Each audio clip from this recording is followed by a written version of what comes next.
आइए मेरे प्यारे छात्रों, हम क्लास 10th का एनसीईआरटी का 24 नंबर सवाल देखते हैं। एक पासे को 2 बार फेंका जाता है। एक पासे को कितना बार फेंका जाता है? 2 बार फेंका जाता है। तो इसकी क्या प्रायिकता है कि एक भी बार, कम से कम एक भी बार 5 ना आए। पहला सवाल है कि 5 किसी भी बार में नहीं आएगा, और दूसरा सवाल दिया है कि 5 कम से कम एक बार आए। तो जब भी हम एक पासे को 2 बार फेंकते हैं तो हमारा कुल परिणाम हम देख सकते हैं कि इतना परिणाम है कि हमारा आ सकता है। यानी कि कुल परिणाम हमारा कितना है? 36 है। यानी कि इतना परिणाम आने की संभावना है। यानी कि जब हम एक पासे को 2 बार फेंकेंगे तो हमारा एक भी आ सकता है, हो सकता है। एक अब ये फेंका नहीं गया है, संभावना है। एक पहले पासा में 1 आ सकता है, दूसरे पासा में 2 आ सकता है। पहले पासा में 1 आ सकता है, दूसरे पासा में 3 आ सकता है। पहले पासा में 1 आ सकता है, दूसरे पासा में 4 आ सकता है। ऐसे करके कुल हमारे 36 परिणाम आ सकते हैं। तो हमारा सवाल क्या है कि 5 किसी भी बार में नहीं आएगा। माने हम एक पासा को जब हम 2 बार फेंकेंगे तो सवाल में ये दे रहा है कि 5 एक बार भी नहीं आना चाहिए। तो हम यहां पे सवाल में देख रहे हैं कि 5 जो है कई बार आया है। तो हम यहां पे देख सकते हैं कि एक भी बार नहीं आना चाहिए। यानी कि 5 यहां पे आया है, फिर हम देख रहे हैं कि 5 यहां पे आया है, फिर हम देख रहे हैं कि 5 यहां पे आया है। ठीक है, फिर हम देख रहे हैं कि 5 यहां पे आया है। फिर ये टोटल संख्या, ये पूरा इस संख्या में हम देख सकते हैं कि टोटल में 5 है, तो इसको भी छाट देंगे। और यहां पे भी देख रहे हैं कि हमारा 5 है।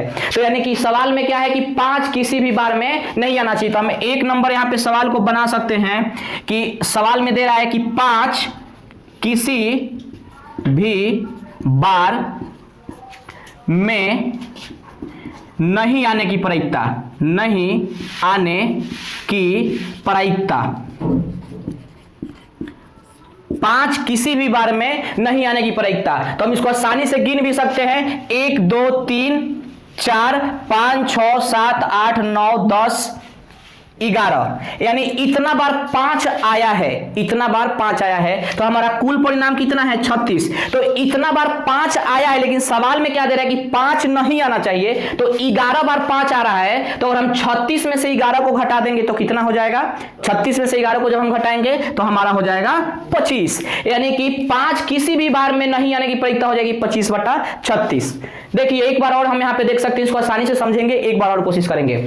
सवाल में ये बोल रहा है कि अगर हम किसी एक पासे को 2 बार फेंक रहे हैं तो 5 नहीं आने की प्रायिकता क्या होगी? 5 नहीं आने की प्रायिकता। तो हम देख रहे हैं कि जब एक पासे को 2 बार फेंक रहे हैं तो कुल हमारा 36 को परिणाम मिल रहा है, जिसमें 11 बार 5 आ रहा है। और सवाल में कह रहा है कि 5 नहीं आना चाहिए। तो हम जब 11 बार 5 आ रहा है तो 36 में से जब हम 11 को घटा दिए तो हमारा आ गया 25। अब 25 बटा हो गया हमारा 36। यही हमारा आंसर हो गया।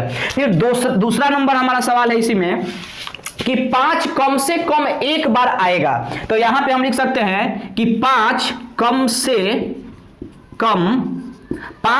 कम एक बार आने की प्रायिकता बताना है। प्रायिकता यानी कि 5 कम से कम एक बार आने की प्रायिकता बताना है। 2 बार आ जाए कोई दिक्कत नहीं है, 5 2 बार आ जाए कोई दिक्कत नहीं, लेकिन एक बार भी आना चाहिए। तो हम देख रहे हैं कि यहां भी 5 है, यहां भी, यानी कुल यहां भी 5 है, इसमें यहां भी 5 है, इसमें सब में 5 है, यहां भी 5 है। यानी कि कम से कम एक बार। तो देख रहे हैं कि इसमें भी एक बार 5, इसमें 2 बार है, कोई बात नहीं है। यहां पे 2 बार है, कोई बात नहीं है। कह रहा है कि एक बार होनी चाहिए तो एक बार है, यहां भी है, यहां भी है, यहां भी है, यहां भी। यानी कि हमारा कुल जो 5 है इसमें कम से कम 11 बार आया है। टोटल परिणाम हमारा कितना है? तो 36 है। तो हमारा आंसर हो जाएगा 11/36। मैं आशा करता हूं कि सवाल आप लोगों को समझ में आई होगी। धन्यवाद।